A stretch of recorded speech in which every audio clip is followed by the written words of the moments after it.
अगर आप उनमें से हैं जिनकी सैलरी कम है और आपके मन में काफ़ी वक्त से ये सवाल चल रहा है कि आखिर मुझे अपना पैसा कहाँ इन्वेस्ट करना चाहिए ताकि आपको फ्यूचर में अच्छा रिटर्न मिल सके, तो ऐसे में आपके पास इन्वेस्टमेंट्स के क्या क्या ऑप्शंस हैं और किस तरह से आप एक अच्छा मनी मैनेजमेंट कर सकते हैं, इस तरह के सभी सवालों के जवाब आपको आज इस कुकू एफएम बाइट्स में मिलने वाले हैं। हालांकि आप में से बहुत से लोगों ने इंटरनेट पर कई बार अपनी फाइनेंशियल प्रॉब्लम सर्च की होंगी, लेकिन हम यकीन के साथ कह सकते हैं कि अभी तक आपको अपने सभी सवालों के जवाब नहीं मिले होंगे। और इसी को ध्यान में रखते हुए हम आपके लिए ये शो लेकर आए हैं, जिसे सुनने के बाद आप अपना टाइम और पैसा दोनों बचा पाएंगे और हर एपिसोड में कुछ ऐसी बात सीख कर जाएंगे जिससे आपके फाइनेंशियल प्रॉब्लम्स काफी हद तक कम हो जाएंगी। तो चलिए चलते हैं अपने पहले एपिसोड की तरफ और सबसे पहले मशहूर financial adviser money minded Mandeep के नजरिए को समझते हैं कि हम अपनी फाइनेंशियल प्रॉब्लम आखिर किस तरह से दूर कर सकते हैं और म्यूचुअल फंड को लेकर लोगों में क्या क्या गलत फहमियां हैं ये भी जानते हैं। पार्सेक जो होता है, पार्सेक क्या बोलते हैं? पैरेलल मतलब पैरेलल सेकंड, पार प्लस सेकंड मतलब क्या होता है? इसको दो वर्ड से मिलकर बना है पार्सेक। तो पार मतलब होता है पैरेलैक्स मतलब पैरेलल। म्यूचुअल फंड में जब पैसा इन्वेस्ट करने की बात आती है तो आपको तो यही लगता होगा कि जितने ज्यादा यूनिट हम खरीदते हैं फ्यूचर में हमें उतना ही ज्यादा प्रॉफिट मिलने की उम्मीद भी होती है, क्योंकि बहुत से लोग ऐसे हैं जो सिर्फ उस यूनिट को खरीदते हैं जिसकी एनएवी कम होती है। अब एग्जाम्पल के तौर पर मान लेते हैं कि म्यूचुअल फंड में यूनिट खरीदने के आपको दो ऑप्शन दिखाई दे रहे हैं। पहला ऑप्शन ये है कि जिस म्यूचुअल फंड की एनएवी 100 रुपए है आप उसके यूनिट खरीद लें, या फिर दूसरे म्यूचुअल फंड जिसकी एनएवी 10 रुपए है आप उसके यूनिट खरीद लें। ऐसे में अक्सर लोग कंफ्यूज हो जाते हैं और उन्हें लगता है कि अगर उन्होंने म्यूचुअल फंड में अपने 10,000 रुपए इन्वेस्ट करने हैं तो ऐसे में अगर वो 100 रुपए वाले एनएवी के यूनिट को खरीदते हैं तो उन्हें 100 यूनिट ही मिलेंगे, जबकि अगर वो 10 रुपए वाली एनएवी के यूनिट को खरीदते हैं तो ऐसे में उन्हें 1000 यूनिट मिलेंगे। लेकिन आपको ये समझना होगा, जब आप अपने पैसों को विड्रॉ करेंगे तो ऐसे में मिलने वाली रकम दोनों ही सिचुएशंस में तकरीबन सेम ही होगी। चलिए इसे एक एग्जाम्पल के साथ समझते हैं जो मनी माइंडेड मनदीप ने भी समझाया है।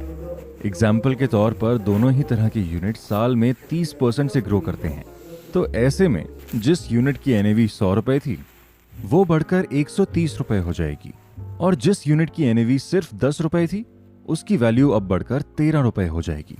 और ऐसे में अगर आपने दोनों ही तरह के यूनिट में अपने 10,000 रुपए इन्वेस्ट किए हैं तो दोनों ही केस में आपके पास जो रकम आएगी वो 13,000 ही होगी। इससे आप समझ पा रहे होंगे कि अगर आप एनएवी को ध्यान में रखकर म्यूचुअल फंड में अपना पैसा इन्वेस्ट कर रहे हैं तो इससे आपको कोई ज्यादा फर्क नहीं पड़ने वाला है, क्योंकि म्यूचुअल फंड में आपको फ्यूचर में कितना प्रॉफिट मिलेगा ये पूरी तरह से इस बात पर डिपेंड करता है कि आपका पैसा ग्रोथ म्यूचुअल फंड में इन्वेस्ट किया जा रहा है या फिर डिविडेंड म्यूचुअल फंड में इन्वेस्ट किया जा रहा है। क्योंकि वैसे तो ये बहुत छोटी सी बात है, लेकिन आपके लिए ये समझना बहुत जरूरी है कि जो लोग ग्रोथ म्यूचुअल फंड में अपना पैसा इन्वेस्ट करते हैं उन लोगों का पैसा आगे अलग अलग जगह पर इन्वेस्ट किया जाता है और उससे जो प्रॉफिट मिलता है उसे और भी जगह इन्वेस्ट किया जाता है, जिससे आपको फ्यूचर में काफी ज्यादा प्रॉफिट मिलने की उम्मीद होती है। वहीं डिविडेंड म्यूचुअल फंड में आप जितना पैसा इन्वेस्ट करते हैं उसके टोटल अमाउंट के हिसाब से हर महीने आपको रिटर्न मिलता है। ऐसे में अगर आप बहुत ज्यादा उम्मीद रख रहे हैं कि आपको फ्यूचर में बहुत ज्यादा पैसा मिलना चाहिए तो इसके लिए आपको ग्रोथ म्यूचुअल फंड में अपना पैसा इन्वेस्ट करना होगा। इसलिए अगर आप म्यूचुअल फंड में पैसा इन्वेस्ट करने के बारे में सोच रहे हैं तो इन सब बातों का खास ध्यान रखें। दोस्तों, सोशल मीडिया का यूज जब से बहुत ज्यादा होने लगा है तब से हर इंसान ये चाहता है कि वो अपने फ्रेंड्स को, अपनी फैमिली को ये दिखा सके कि वो अपनी जिंदगी में कितना ज्यादा खुश है, फिर भले ही वो असल में अपनी लाइफ में खुश ना हो। अब आप ही देखिए, लोग महंगे महंगे रेस्टोरेंट्स में जाते हैं और खाना खाने से पहले उसकी फोटो क्लिक करके उसे अपलोड कर देते हैं ताकि लोगों को दिखा सकें कि आज उन्होंने कितना पैसा खर्च किया है। लेकिन आप ही बताइए, आप अमीर दिखना चाहते हैं या फिर अमीर बनना चाहते हैं? क्योंकि अगर आपको सचमुच अमीर होना है तो आपको दिखावे की जिंदगी को कुछ समय के लिए पूरी तरह बंद करना होगा। इसके अलावा आपने ऐसे बहुत से लोगों को देखा होगा जिन्हें खुशी ही पैसे खर्च करके मिलती है।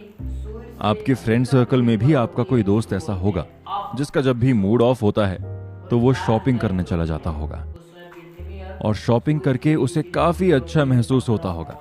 लेकिन सवाल ये है कि खुश होने के लिए आखिर पैसा खर्च करने की जरूरत ही क्या है? रचना फाड़ के पैसे बचाने का एक गोल्डन रूल ये बताती हैं कि आपको अपना पैसा उन्हीं चीजों में खर्च करना है जिसकी आपको लगातार जरूरत पड़ती रहती है या फिर जिसका इस्तेमाल आप काफी लंबे वक्त तक कर सकते हैं। अब एग्जाम्पल के तौर पर मान लेते हैं कि आपने अपनी फैमिली फंक्शन के लिए 15,000 रुपए खर्च करके ड्रेस खरीदी है और उस फैमिली फंक्शन के खत्म होने के बाद आपने उस ड्रेस को एक बार भी नहीं पहना है, तो ऐसे में ये एक स्मार्ट डिसीजन तो नहीं हो सकता। आपको इन सब चीजों से बचना है और स्मार्ट तरीके से अपने पैसों को खर्च करना है ताकि आप ज्यादा से ज्यादा पैसे बचा सकें। हो सकता है आप में से बहुत से लोग फाइनेंस विद शरण को जानते हो। उनका भी यही कहना है कि इंडिया में जिन लोगों की सैलरी ज्यादा नहीं है उसके बावजूद भी वो लोग ईएमआई पर एक्सपेंसिव चीजें खरीद लेते हैं।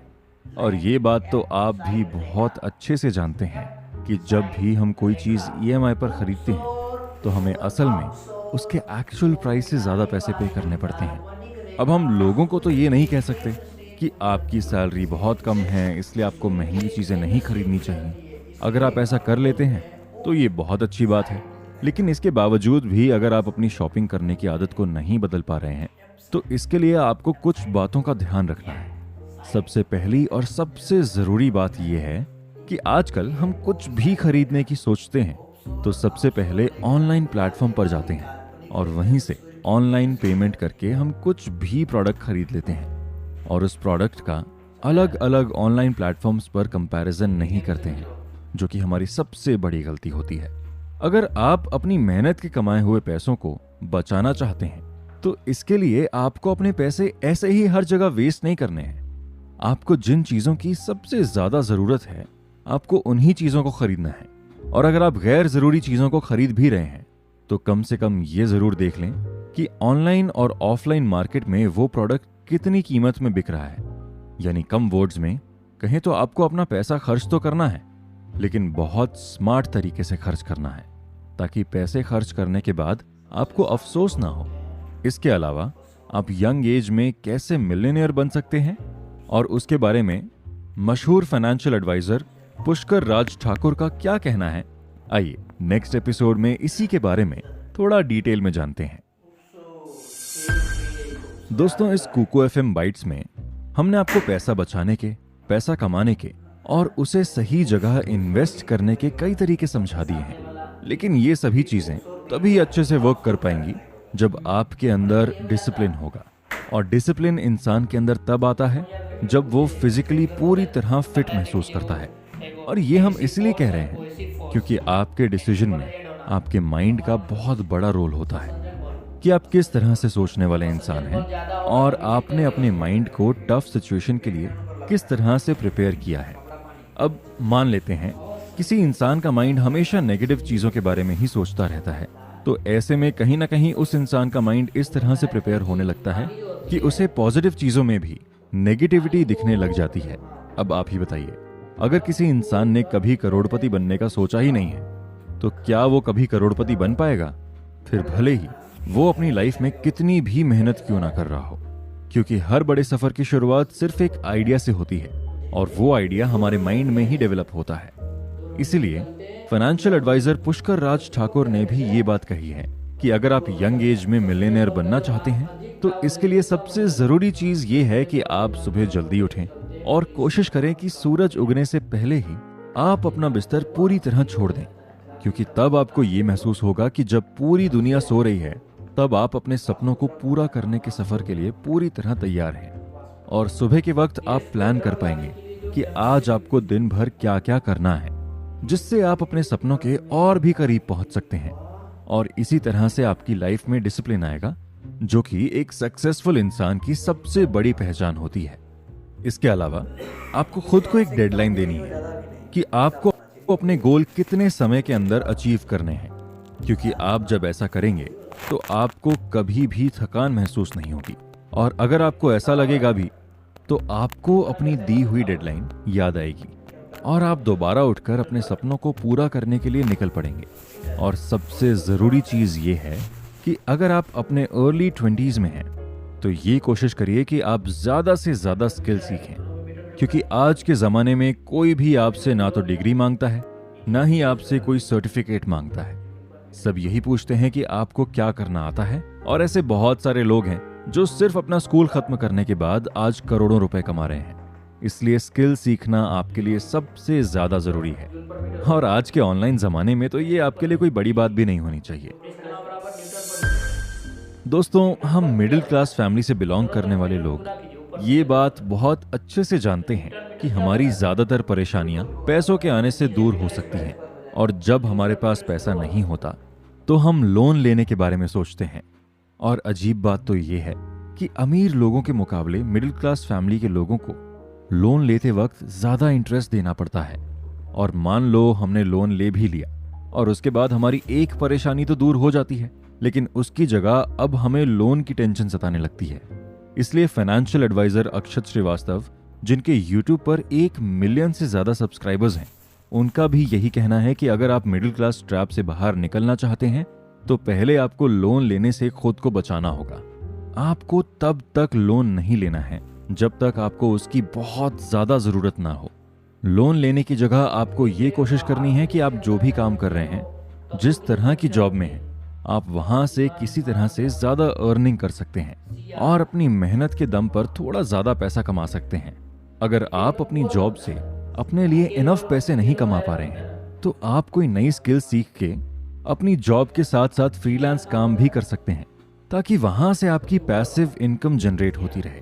और जब आपके पास आपकी सैलरी के साथ साथ एक्स्ट्रा पैसा हर महीने आता रहेगा तो आप उन पैसों को सही जगह इन्वेस्ट करके फ्यूचर में अच्छा प्रॉफिट भी कमा सकेंगे। लेकिन आपको ये बात ध्यान रखनी होगी कि अगर आपकी सैलरी ज्यादा नहीं है और आप ज्यादा पैसे कमाना चाहते हैं तो इसके लिए आपको थोड़ा बहुत रिस्क तो लेना ही होगा। आपको किसी ऐसे एसेट में अपना पैसा इन्वेस्ट करना होगा जिसके बारे में रिसर्च करने के बाद आपको ऐसा लगता है कि यहां से आपको अच्छा प्रॉफिट मिल सकता है। और इन्वेस्टमेंट के लिए आप अपना वो पैसा इस्तेमाल करेंगे जो आप एक्स्ट्रा प्रॉफिट करके कमा रहे हैं। इससे अगर आपका लॉस भी होता है तो इससे आपकी ज़रूरतों पर कोई फर्क नहीं पड़ेगा और आप इस तरह से एक बेहतर फाइनेंशियल प्लानिंग कर सकते हैं। और इसके बारे में फाइनेंशियल एडवाइजर नेहा नागर क्या सोचती हैं, चलिए नेक्स्ट एपिसोड में इसी के बारे में थोड़ा डिटेल में जानते हैं। क्या आप हमें ये एग्जैक्ट बता सकते हैं कि आपको हर महीने अपनी ज़रूरतों को पूरा करने के लिए कितना पैसा खर्च करना पड़ता है? हम जानते हैं आप में से ज़्यादातर लोग एक फिक्स्ड अमाउंट नहीं बता पाएंगे, क्योंकि हम कभी भी ये रिकॉर्ड नहीं रखते कि हम हर महीने कितना पैसा खर्च करते हैं। इसलिए आज से ही आपको ये नोट डाउन करना है कि आपके प्रेजेंट में खर्च क्या है, फ्यूचर में आपको कितने पैसों की जरूरत पड़ने वाली है और आपको अपने सपनों को पूरा करने के लिए कितने पैसे खर्च करने पड़ सकते हैं। जब आपके सामने एक अमाउंट आ जाएगा कि आपको कितने पैसों की जरूरत है तो उसके बाद आप अपने लिए एक बेहतर तरीके से फाइनेंशियल प्लानिंग कर पाएंगे। फिर उसके बाद आपके हर महीने की जितनी भी सैलरी है उसका 50% हिस्सा आपको अपनी ज़रूरत पर खर्च करना है और उसका 30% हिस्सा आपको मूवी, ट्रिप या इन्वेस्टमेंट जैसी चीज़ों पर खर्च करना है।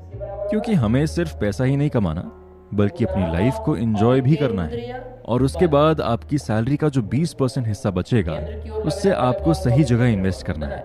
और इन सब चीज़ों के अलावा फाइनेंशियल एडवाइजर नेहा नागर ये भी कहती हैं कि आपको अपने लिए एक इमरजेंसी फंड हमेशा तैयार रखना है, ताकि अगर आप 6 महीने तक कोई पैसा नहीं भी कमाते हैं तो उस फंड के जरिए आप अपनी ज़रूरत को पूरा कर सकते हैं। और अगर आपके पास इमरजेंसी फंड रहेगा और फ्यूचर में आपको पैसों की ज़रूरत पड़ती है तो ऐसे में आप लोन लेने से भी खुद को बचा पाएंगे और आपका ये इमरजेंसी फंड आपके काम आ सकेगा। बाकी कोविड-19 के बाद से ये बात तो हम सभी अच्छे से समझ गए हैं कि हमारी लाइफ में कुछ भी कभी भी हो सकता है। इसलिए हमें हमेशा तैयार रहना चाहिए ताकि हम आने वाली हर तरह की सिचुएशन का अच्छे से सामना कर सकें।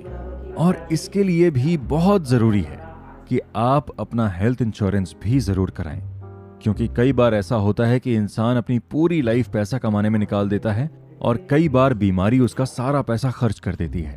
तो इस तरह की सिचुएशन आपके साथ ना हो, इसलिए आपको अपना और अपनी फैमिली का हेल्थ इंश्योरेंस जरूर कराना चाहिए। और अपने फ्यूचर को सिक्योर करने के लिए आपको किन किन बातों को ध्यान में रखना जरूरी है, इसके बारे में एसेट योगी क्या कहते हैं, आइए नेक्स्ट एपिसोड में जानते हैं। अगर आप अपने फ्यूचर को सिक्योर करना चाहते हैं तो इसके लिए जरूरी ये है कि आप पैसा खर्च करने की जगह पैसा बचाने की आदत को अपनाएं और बचाए गए पैसों को सही जगह इन्वेस्ट करके अच्छा प्रॉफिट कमाएं। इसके लिए ये जरूरी नहीं कि आपकी सैलरी 80 या 90 हजार हो। अगर आप महीने के 30 हजार भी कमाते हैं तब भी आप आज से ही सेविंग करके आने वाले वक्त में करोड़पति भी बन सकते हैं, क्योंकि अच्छी इन्वेस्टमेंट में पैसा समय के साथ साथ डबल होता है। और यही तो पैसे की खास बात है कि पैसा पैसे को अपनी तरफ खींचता है। इसके अलावा मशहूर फाइनेंशियल एडवाइजर और यूट्यूबर एसेट योगी का भी यही मानना है कि आपको अपने फ्यूचर को सिक्योर करने के साथ साथ अपनी फैमिली के फ्यूचर के बारे में भी सोचना होगा, क्योंकि अगर खुदा न खास्ता आपको कुछ हो जाता है तो इससे आपकी फैमिली को फाइनेंशियल क्राइसिस का सामना ना करना पड़े। इसके लिए सबसे अच्छा है टर्म प्लान, जिसमें आपको 1 से 2 करोड़ तक का लाइफ कवर मिल जाता है और इसके लिए आपको ज्यादा प्रीमियम भी नहीं देना पड़ता। वहीं इन्वेस्टमेंट की बात करें तो अगर आप कम वक्त में ज्यादा प्रॉफिट कमाना चाहते हैं तो स्टॉक मार्केट एक अच्छा ऑप्शन हो सकता है। लेकिन अगर आपको स्टॉक मार्केट में रिस्क से डर लगता है तो इसकी जगह आप गोल्ड में भी अपना 10 से 15% बचाया हुआ पैसा इन्वेस्ट कर सकते हैं। और अगर आप डिजिटल गोल्ड खरीदते हैं तो इससे आपको और भी ज्यादा प्रॉफिट मिलेगा। बाकी डिजिटल गोल्ड के और क्या क्या फायदे हैं इससे रिलेटेड एक बाइट्स कुकू एफएम पर मौजूद है, आप वहां पर जाकर डिजिटल गोल्ड के फायदे के बारे में जान सकते हैं। डिस्क्रिप्शन में शो की लिंक दी गई है। इसके अलावा रियल एस्टेट में भी अपना पैसा इन्वेस्ट करना आपके लिए एक अच्छा ऑप्शन साबित हो सकता है। यहाँ से आप बहुत कम वक्त में काफी अच्छा खासा प्रॉफिट कमा सकते हैं। लेकिन कोई भी फाइनेंशियल डिसीजन लेने से पहले आपको अपनी फैमिली से इस बारे में बात करनी है और अपने हर डिसीजन के बारे में उन्हें बताना है। इस तरह से आप सही डिसीजन भी ले पाएंगे और इन स्टेप्स को फॉलो करके आप अपने फ्यूचर को सिक्योर भी कर पाएंगे। तो दोस्तों, ये थे कुछ टॉप फाइनेंशियल एडवाइजर की कुछ टॉप फाइनेंशियल एडवाइस जो हमने आज आपको इस कुकू एफएम बाइट्स में डिटेल में समझाई है। हम उम्मीद करते हैं इन बातों को ध्यान में रखकर आप अपने पैसों का इस्तेमाल सही तरीके से कर पाएंगे और अपने फ्यूचर को सिक्योर करके अच्छा प्रॉफिट कमा पाएंगे। हम उम्मीद करते हैं आज इस बाइट्स में आपको हर एपिसोड से कुछ नई बात सीखने को मिली होगी और वो सभी आपकी लाइफ में काफी काम आएंगी। तो फिलहाल वक्त आ गया है आपसे विदा लेने का। आपसे मुलाकात होगी फिर कभी दूसरे शो में, जहां हम मिडिल क्लास फैमिली से बिलोंग करने वाले लोगों की फाइनेंशियल प्रॉब्लम्स को दूर करने की कोशिश करेंगे।